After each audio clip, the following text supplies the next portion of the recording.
No, è stato anche film.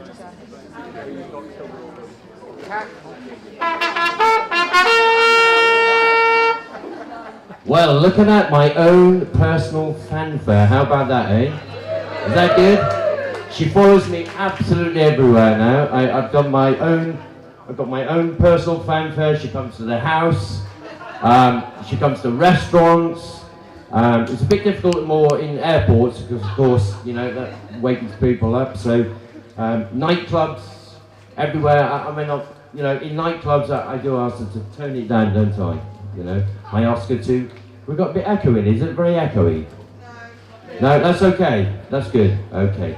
So what we're going to do now, we've all come for the cabaret, and this is a cabaret that's been devised by Wendy Buonaventura.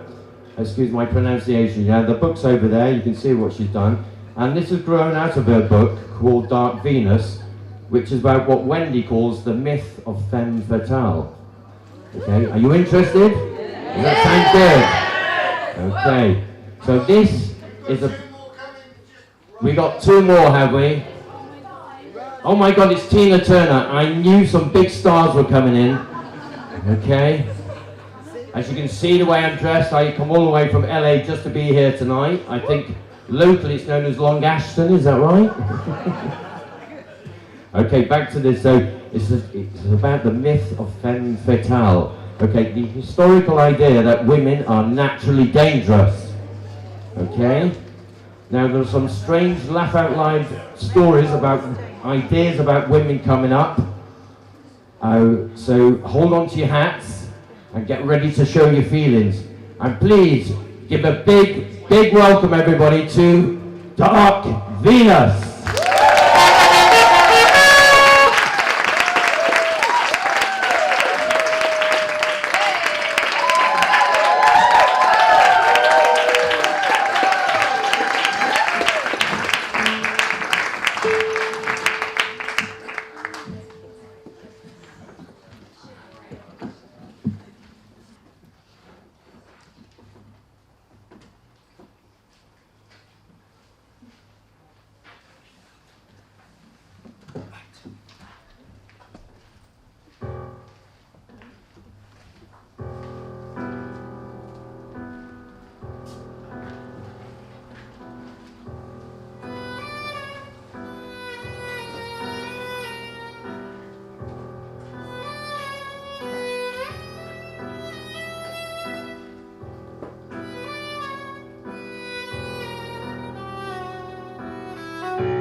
Alexander Dumas.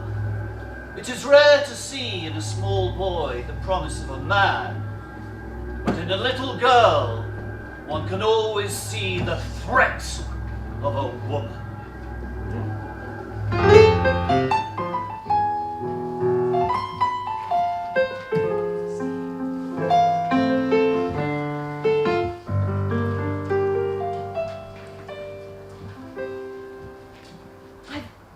For pictures with ivory soap. I've petted stray dogs and shied clear of dope. My smile is brilliant and my glance is tender. And I'm noted most for my unspoiled gender. I've been named Miss Rheingold, though I never touch beer.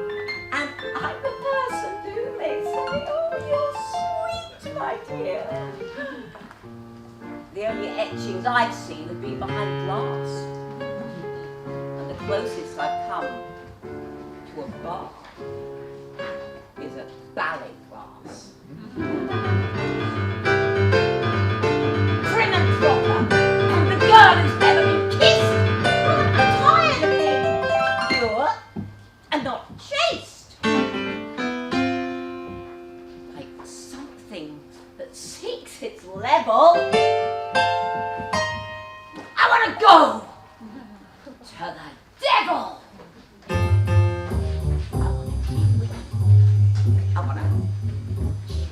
I want to be evil and just. I want to be wicked. I want to tell lies. I want to be mean and throw mud high. I want to wake up in the morning with that dark brown taste. See the look of dissipation in my face. I want to be wicked. I want to be mad. But most of all, I want to be bad. I want to be evil and drop an ace just to see my father's face.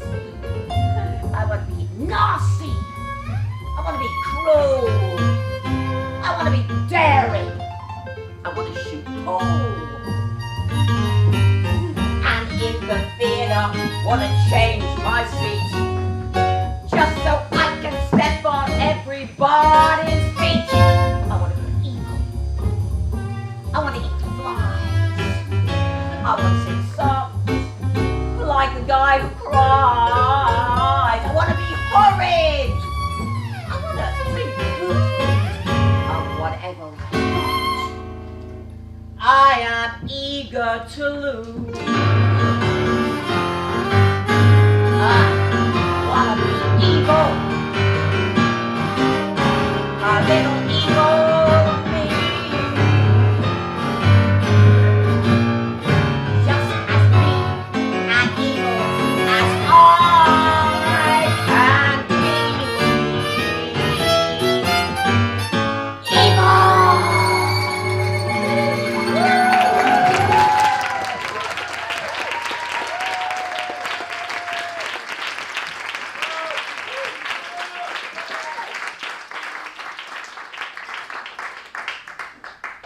In the 19th century, 13-year-old girls were put into corsets.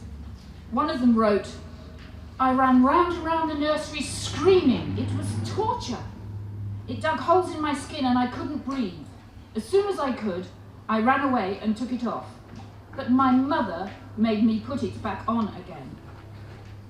I want you to have an hourglass figure, a 14-inch waist, perfectly rounded. This perfectly rounded waist was seen as a sign of good breeding. Dr. Hunt, 1882. Many volumes have been written on the subject of tight lacing. And although it has been howled about on all the platforms and in all the virtuous magazines, the fact is that a woman that affects loose garments is lazy and violates all the rules of good dressing. Nature demands that women have small waists. There were pamphlets praising the virtues of tight lacing. Men wrote that the female body has a design flaw, that our spines are in danger of collapsing if they are not held in the firm grip of a corset. No.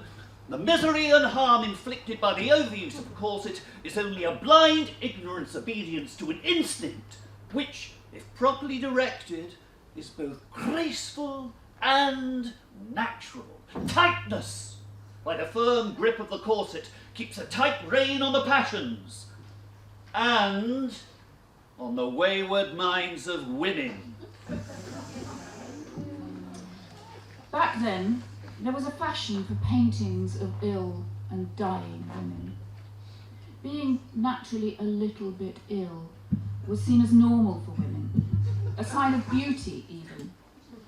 If you had tuberculosis, consumption it was called then, you were considered supremely beautiful. TB gave women a glowing skin and a flushed look that men saw as a sign of sexual passion. In Paris, there was even a directory listing where consumptive prostitutes could be found.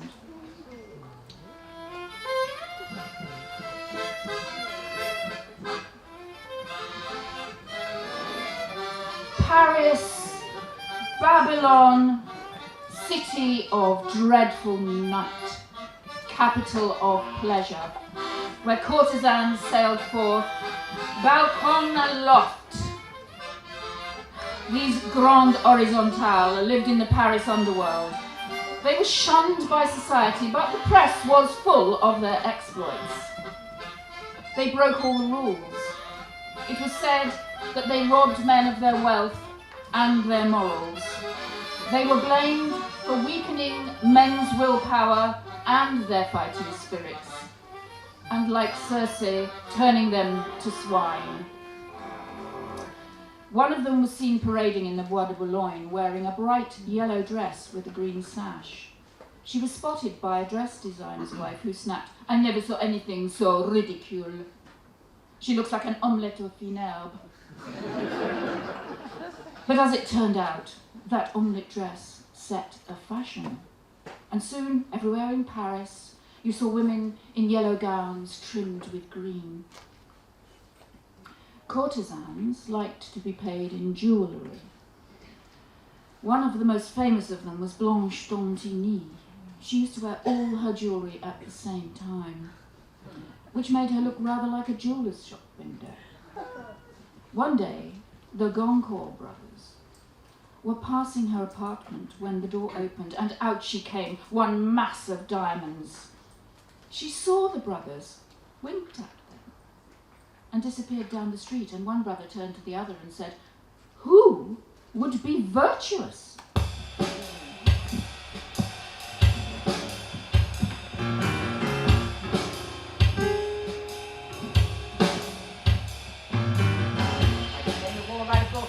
Hang washing out on the line. Well, my letters speak French, all at the very same time. I can fix the car, wash the dog, and go for a 3-mile run. With a meal, go out and get it.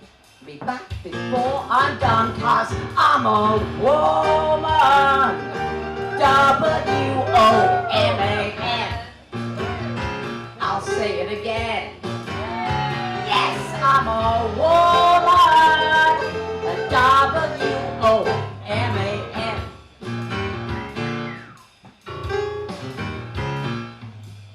I've been rubbing scrub this old house till it's shining like a dime. Make the baby, fix my hair, all at the very same time. Get all dressed up, go out and dance till 4 a.m. and then lie down at 5, jump up at 6, and start all over again, 'cause I'm a woman, a W-O-M-A-N. I'll say it again. I'm a woman, W-O-M-A-N.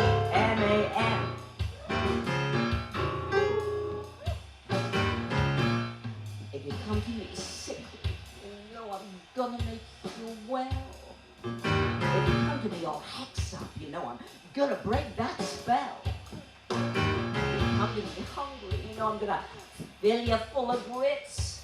If it's love and you're liking, I'll kiss you and give you the shivering fits, 'cause I'm a woman, a W-O-M-A-N.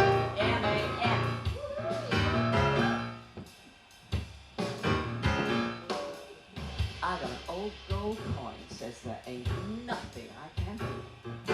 I can make a dress out of a sack. I can make a man out of you, 'cause I'm a woman, a W-O-M-A-N. I'll say it again. Yes, I'm a woman,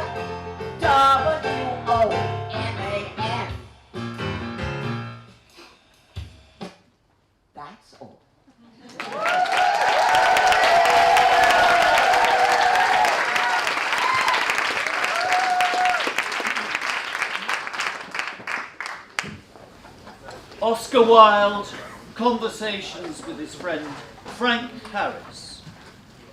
Women would be wonderful if they had not been taught to speak. They are a decorative sex. They never have anything interesting to say, but they say it charming. No, don't talk to me about the other sex. First of all, in terms of beauty, there is no comparison between a boy and a girl. Think of the enormous fat hips that the sculptor has to tone down and make lighter, or the enormous udder breasts that the artist has to make small, round and firm. When I married, my wife was a beautiful girl, white and slim as a lily, with dancing eyes and gay, rippling laughter, like music. Within a year, all that flame-like grace had gone. With pregnancy, she became heavy, shapeless and deformed. Oh, I tried to kiss her, to touch her, but it was all so loathsome. I had to wash my mouth, clean my lips, and bathe them in the clear air.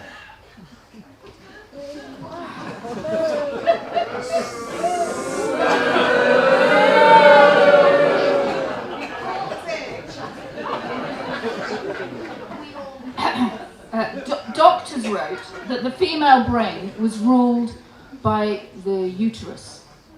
They believed that the uterus could roam around the empty spaces inside the body, causing a newly discovered illness, hysteria. Hysteria was so commonly diagnosed that one exasperated doctor wrote that this so-called illness had become the wastebasket for otherwise unemployed symptoms. Among the symptoms, choking,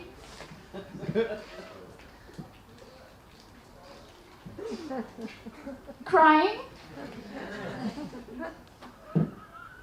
laughing too much,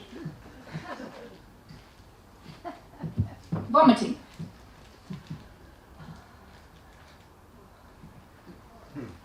Fainting. Masturbation. Also, arguing with husbands. And reading French novels whilst wearing a corset. And not only that, interest in sex and lack of interest in sex were both seen as signs of hysteria, so it was very confusing.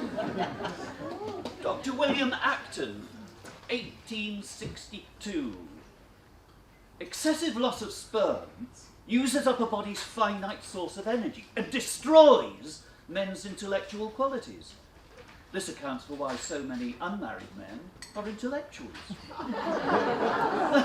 But no needy or nervous young man need be deterred from marriage by some exaggerated notion of the duties that are required of him. Fortunately, happily, most women seldom experience sexual desire.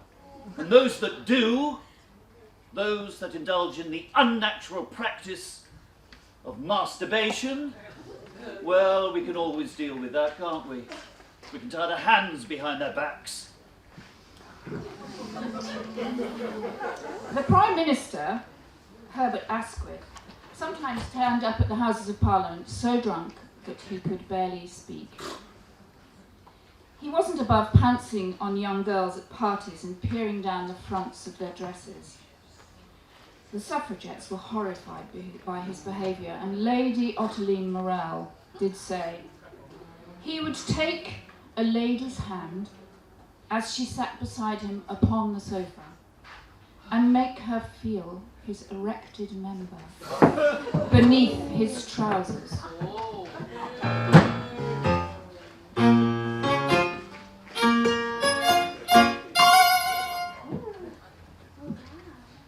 Whatever Lola wants, Lola gets. And little man, little Lola, wants you. Make up your mind to have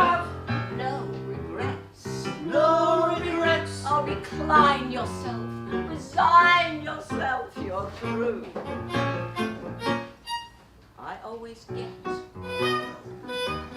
what I came for. And my heart and soul, your heart and soul, is what I came for. And the Lola wants, Lola gets. Take off your coat. Don't you know you can't win? Can't win, you'll never win. No exception to the rule. I'm irresistible, you fool. Give in. Give in, you'll never win.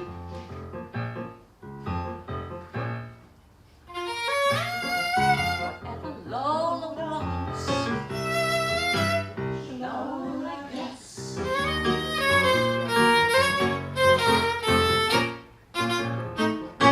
I always get Do-what, what I aim for. do-what. And your heart and soul is what I came for. Whatever Lola wants, Lola gets. Gets. Take off your coat. Don't you know you can't win? Can't win, you'll never win. With no exception to the rule. I'm irresistible, you fool. Give in. Give in, you'll never win. I give in. Give in, you'll never win. Give in.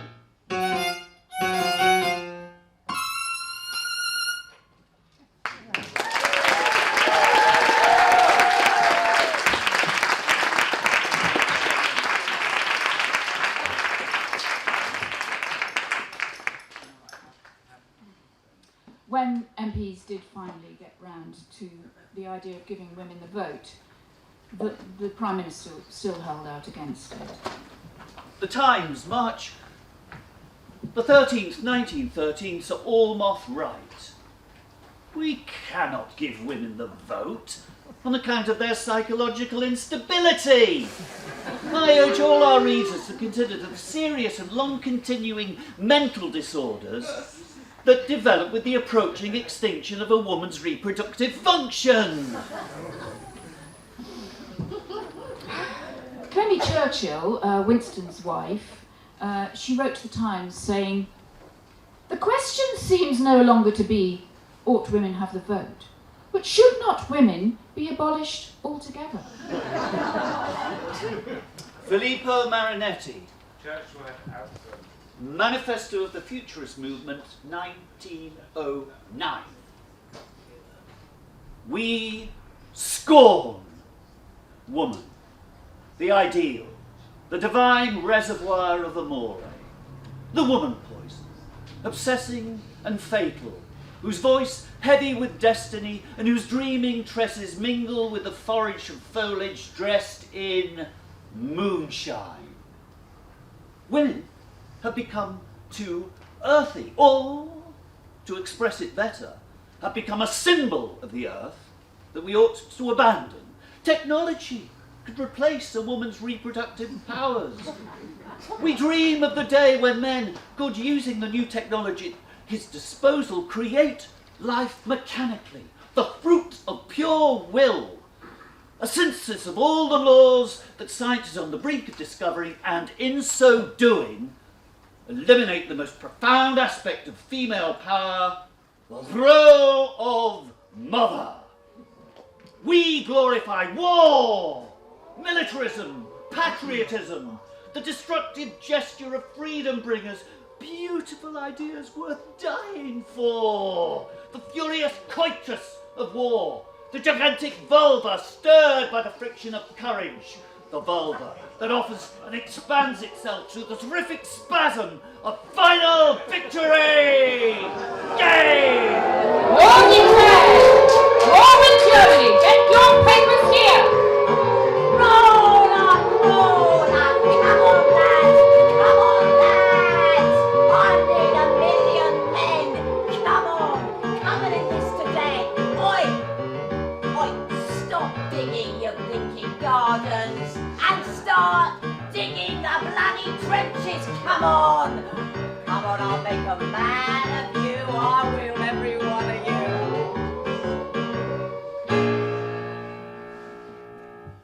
The army and the navy need attention.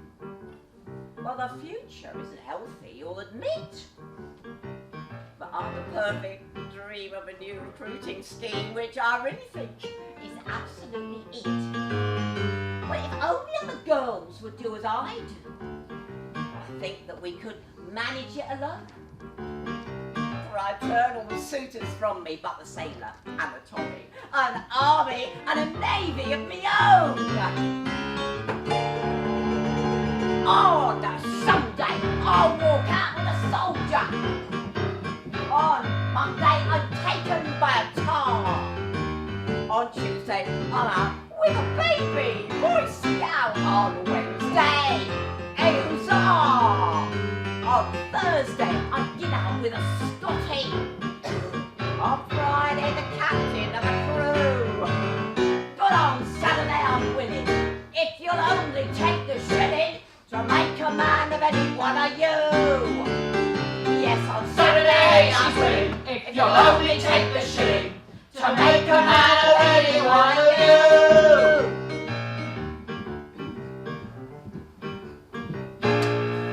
I teach the tenderfoot to face the powder, or that gives an added lustre to my skin. And I'll show the raw recruit how to give a chase salute. So when I'm presenting arms, he's falling in. Oh, makes me so proud to be a woman. When you make a strapping soldier of a kid, he says, you put me through it. I didn't want to do it, but you're gonna make me love you. So I did. On Sunday, I go out with a bosun. On Monday, a rifleman in green. On Tuesday, I choose a sub in the blues. On Wednesday, a marine. On Thursday, a terrier from Tooting. On Friday, a midshipman or two. But on Saturday, I'm winning. If you only take the shilling to make a man of any one of you. But on Saturday she's willing, if you only take the shilling to make a man of any one of you.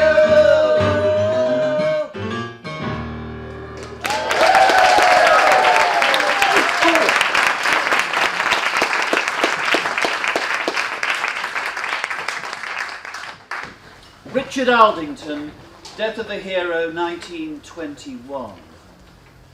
The effect of the death of her son in the trenches was almost wholly erotic. The war did that to lots of women, all the dying and the wounds and the mud and the bloodiness. It gave them quite a kick at a safe distance and elevated them to a level of almost incredible amorousness. And then there was the distinctive physiological instinct. Men to kill and be killed, and women to produce more men to continue the process. Women adjusted to the war with memorable precision and speed, just as afterwards they adjusted to the post-war.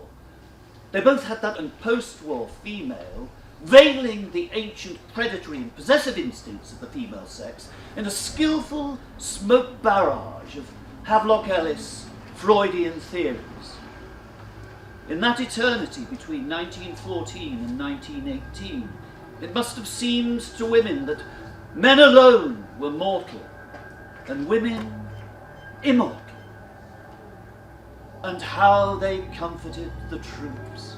Oh, such devotion, devotion, oh, beyond all measure. They got the vote for it, you know. There were soldiers who went to war with sets of women's clothes in their kit bags. Some were homosexual, some, I suppose, just like dressing as women.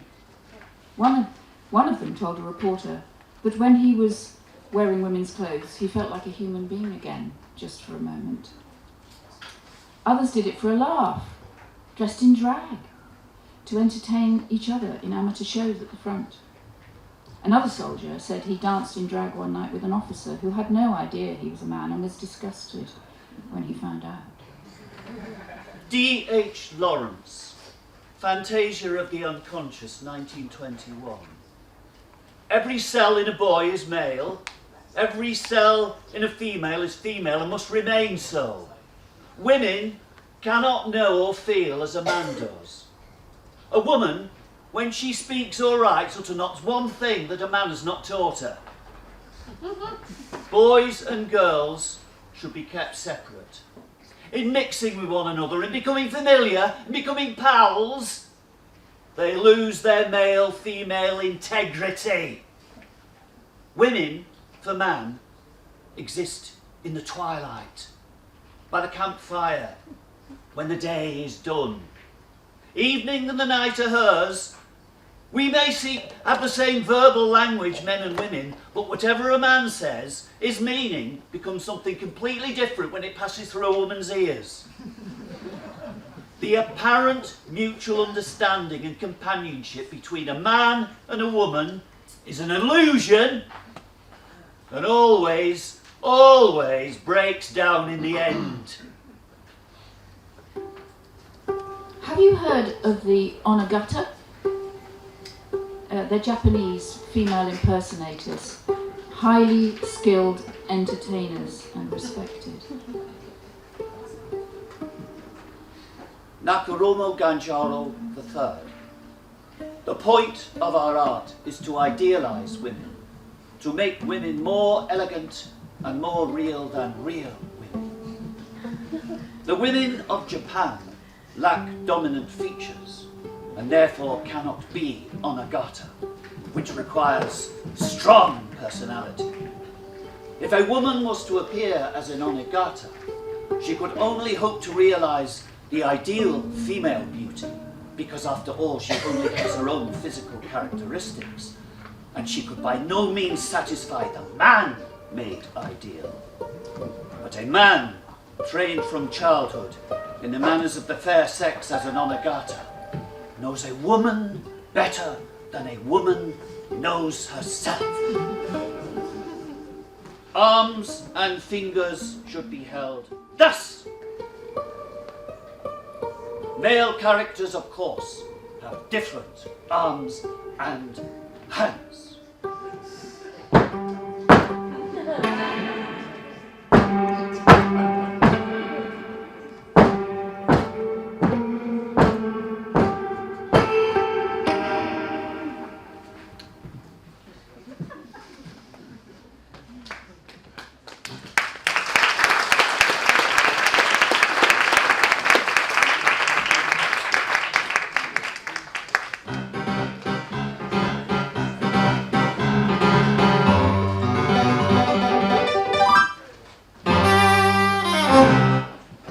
Understand the way I am, mein Herr. A tiger is a tiger, not a lamb, mein Herr. Good leather from the vinegar to jam, mein Herr. So I do what I do. When I'm through, then I'm through. And I'm through. Toodaloo. Fine.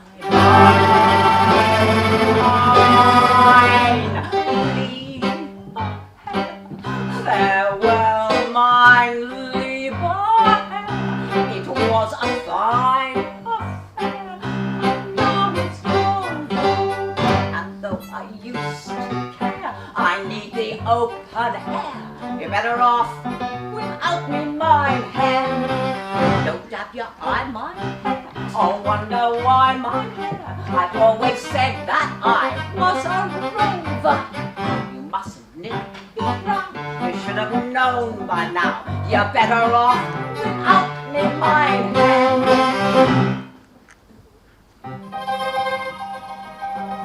The continent of Europe is so wide, mein Herr.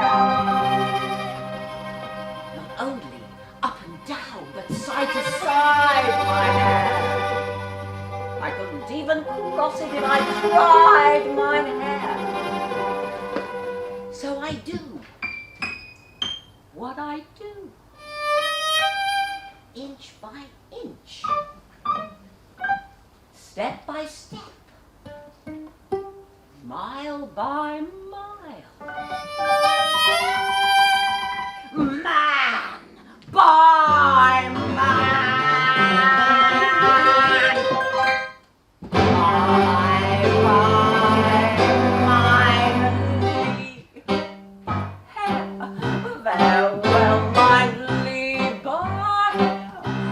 Was a fine affair, now it's over, and though I used to care, I need the open air, you're better off without me, mine hair. Don't dab your eye, my hair, or wonder why my hair, you always said I was a rover, you mustn't let me know, you should have known by now, you're better off without my hair.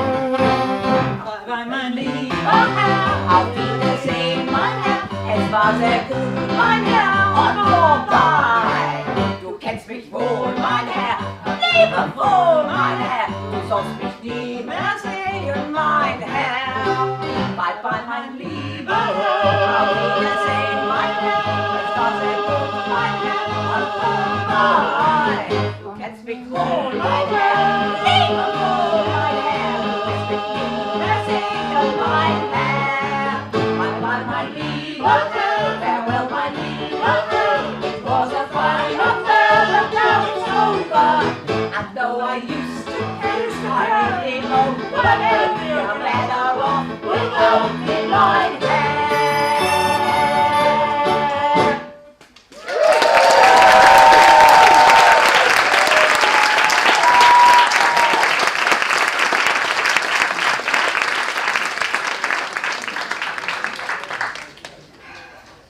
1918. So far away and yet so near. I was there then and I'm here now, dangerous, like all women. In some countries, men think that I am so dangerous that even the sight of my face is disruptive and I have to be completely covered up, or else men will go wild with desire, they'll lose control and society will break down. A Muslim cleric recently in Pakistan stated that COVID has been caused by the sins of women. In Saudi Arabia, we cannot allow women to be the source of social chaos. We have the death penalty for witchcraft. Why, only recently, a woman was sentenced on the testimony of one man that she made him impotent. Of course, there was a lot of international pressure about the case, but what could we do? Unfortunately, she died in prison, choking on her food. One Afghan woman reported that she loves wearing the burqa because she feels safe from the hungry eyes of men. But, she said, when you no longer wear it, you're no longer protected. The illusion that you're strong is gone. You feel even more vulnerable than before. 100 years have passed since all this was written. And where are we now? What do we have? Well, we've got cosmetic surgery. Oh yeah. This is Caitlin Moran, How to Be a Woman. I'm at an awards ceremony in London.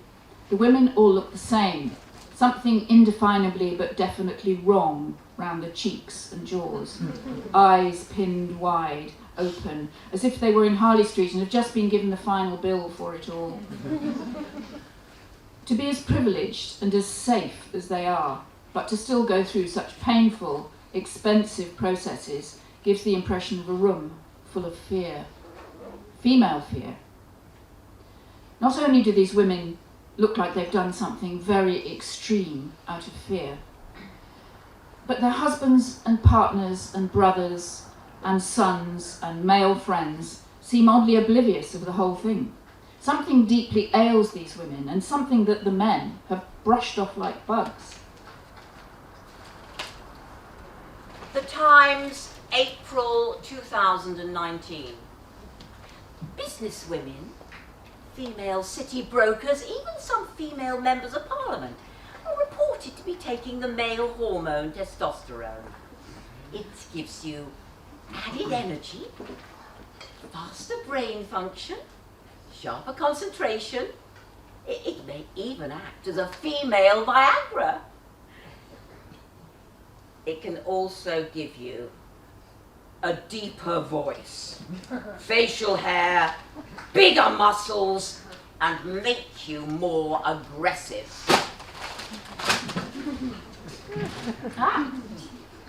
There has been a surge in cases of Morton's neuroma, a condition that affects the nerves running between the toes.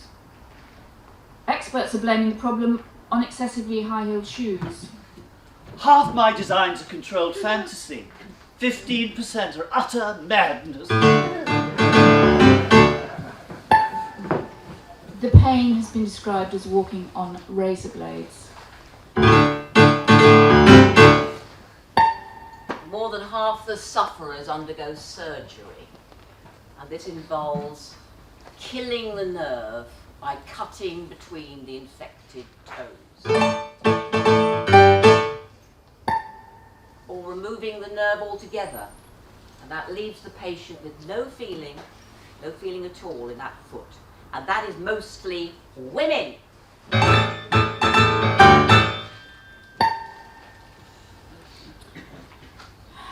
The transgender movement is supporting a government consultation to expand the legal definition of a woman. This would include biological males who declare themselves to be female. The transgender movement is run largely by men who want to reclassify as female. These activists say trans women are women, and those who don't agree are bigots. Sex-segregated sports contests are outdated these days. Women should compete with men, they should improve their times while competing with men. Women aren't the feeble, weak things that Victorians thought they were. Now, what about that one, that tennis player, what was her name? It's on the tip of my tongue. She played a man a few years ago at tennis. Billie Jean King, that's it, Billie Jean King. She challenged a man to a match because he said that women couldn't go on as long as men, so they weren't justified in having the same pay because they only played 3 sets and not 5. Well, she had him a match, and she beat him. Ha! A Canadian trans woman recently won the Women's Cycling World Championship. She's more than 6 foot and weighs 14 stone and has only recently taken up the sport. I'm a GP registrar. I live with my husband. I'm not transgender. I saw a billboard poster that a woman had paid for, and it read, woman, noun, adult, human, female. Well, I had to object. Oh, why? It's not that I find the word woman offensive. It was the motivation behind the poster. What? That poster could frighten and intimidate trans women. So I spoke to the company that put it up, they apologised and agreed to take it down. That billboard was a reminder that there are transphobic hate groups monitoring and looking at trans women as they go through public life. Trans women go through life in a state of heightened vulnerability. They feel that people are judging them, looking at them, judging their appearance, their conduct, every single aspect of their lives. Just like the club.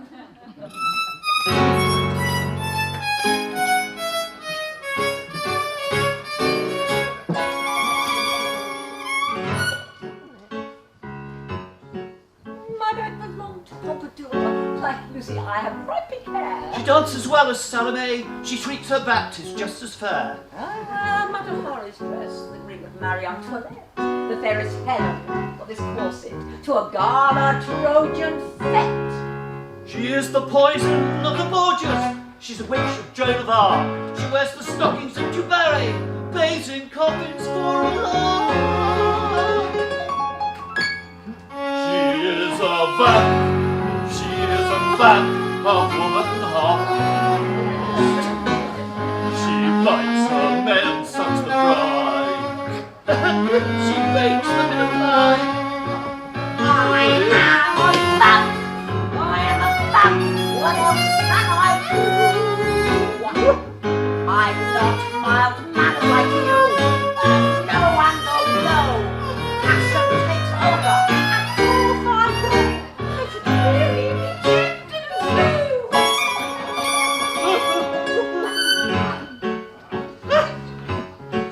She does wild and wheelie, crazy things. She's broken all the rules. She wears Christine Keeler's lipstick and Mrs. Simpson's jewels. the scissors of design on the illegal fever. Rita Hayworth's dancing shoes and give all men a fever. Today Spielberg called and offered her a stunning leading role. Once I'm a star, he'll worship me, and then I'll eat him whole. She is a femme. She is a femme. Hot and hot. She bites her nails and cries. And then she makes them cry.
Ladies and gentlemen, one more time please for Dark Venus.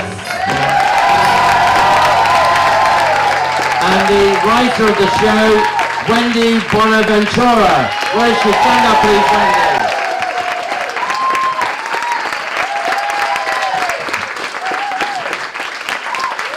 And thanks to our performers, Ken, Carola, Johnny, Katina and Sophie.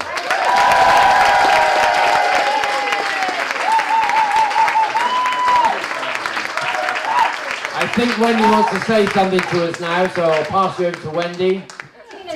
I don't need a mic. Thank you very much. Thank you very, very much. I just wanted to say a couple of things about the show, our little reviewette, which came out of Wendy's wonderful book, which is called Dark Venus. Actually, there's some copies over there. It's a great book. It's all about the myth of the femme fatale and misogyny.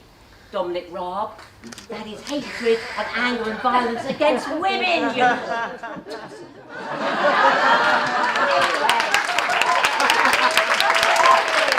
I hope you're not talking about me.